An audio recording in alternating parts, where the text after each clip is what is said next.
Protecting your wrists is very important in yoga, especially for balancing. And I'm going to show you how the best way to do that. Usually you have your hands on the mat and they're flat. Your fingers are all flat against the mat here, and that's not where we want to be. We want to have our fingers curled up a little bit. Do you see how they're looking kind of spider monkey-ish? That's what we want to look for. This way your fingers are acting more like your toes in a sense, where you are going to be using all of the joints in your fingertips to be gripping and balancing back and forth as you're in your balance pose. So we want to warm our wrists up before we do any kind of those kinds of poses. So the way I like to do that is to do some stretches on my knees here, and I'll put my fingers spread apart, not too far, very neutral, comfortable. And you want to have your hands about shoulder width apart here, and you're going to be doing some light push-ups just to warm up the ligaments in your wrists. Like that. Do some this way. You want to flip your hands over, and this gives a very intense stretch. So you want to just take it nice and slow at first. You don't want to do anything that feels painful. If you feel pain, please stop. Don't push yourself just because you want to be able to get in the pose. If you feel pain, your body is telling you that you're not ready. Okay, I think that's pretty. Neck stretches are also very important. You're going to be sitting in a cross-legged neutral position, and you're going to have your one hand next to your seat, and your other hand is going to come over by your ear. It's going to wrap around your head, and you're going to pull gently to the side so your head is tilted.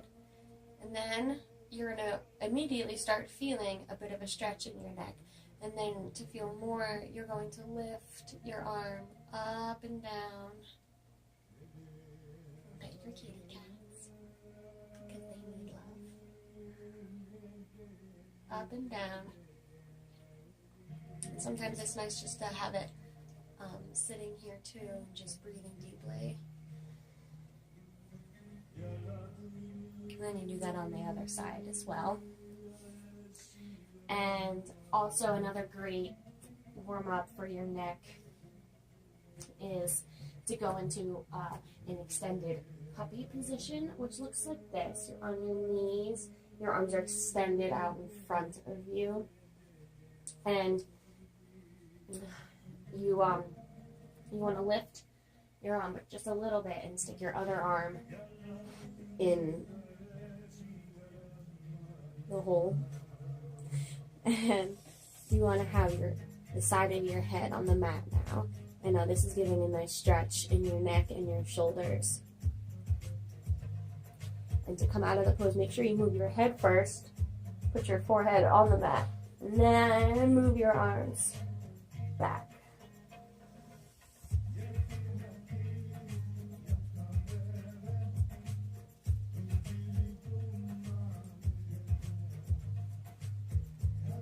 Also, the cat-cow flow is another one of my favorites for warming up the neck and the back. So you're going to come into the cow position. Inhale. Exhale. Into the cat position.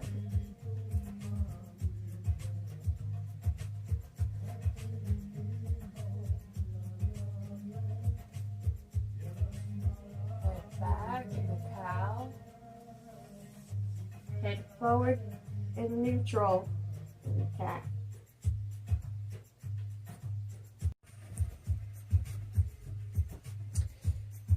I want to teach you mamas the Sun Salutation B flow, and that includes a couple balancing poses. Coincidentally, someone asked about distributing the weight in your balancing poses. When your hands are on the mat, you're going to use the spider grip technique that I showed you earlier. Similarly, with your feet on the mat, you're going to use that same spider grip technique. Your little toes will be doing most of the movement and the gripping part, but your big toe and your heel are going to be pushed very solidly into your mat. Now, discussing the mat, that brings up a good point. If you don't have the proper mat, you're not going to be able to accomplish the balancing poses. I have a mat that's the brand Manduka. It's very durable, very thick, and very grippy. They do cost a lot, so it's an investment though. If you're going to be doing yoga every day, you're going to want something very solid and beneath your feet. Otherwise, you're going to just get frustrated and want to give up, and you don't want to do that. So, big toe and heel are being pushed into the mat when your little toes are gripping. So, one of the first poses in Sun Salutation B is the chair pose. I'm going to disrobe here so we can see my muscles a little bit better.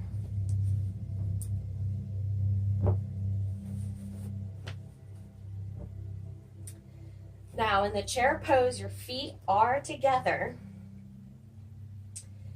and you want to have your leg muscles engaged. That's very important in balancing poses, is to have the right alignment and to have your muscles engaged. So you can see my quads are nice and tight. I'm pushing into my mat with my toe, my big toe and my heel, and I'm gripping with my little toes. Now, it's not all about the legs. You want to have a strong core. Strong core is the #1 attribute to balancing poses, especially inversions. So you start with your hands at heart center, and you have your shoulders down and back, which also gives you the right alignment on top of your solid legs. Now, your arms are going to go up like they did in the easy standing pose in Sun Salutation A, but at the same time, your legs are bending and your back is arching slightly. It looks like this. And you gaze straight up at your thumbs. Now, this is a very intense workout on your thighs. So you want to be able to have a strong leg foundation in this pose. So you want to have your knees squeezed together as if you have a $100 bill stuck in between there and you don't want it to drop.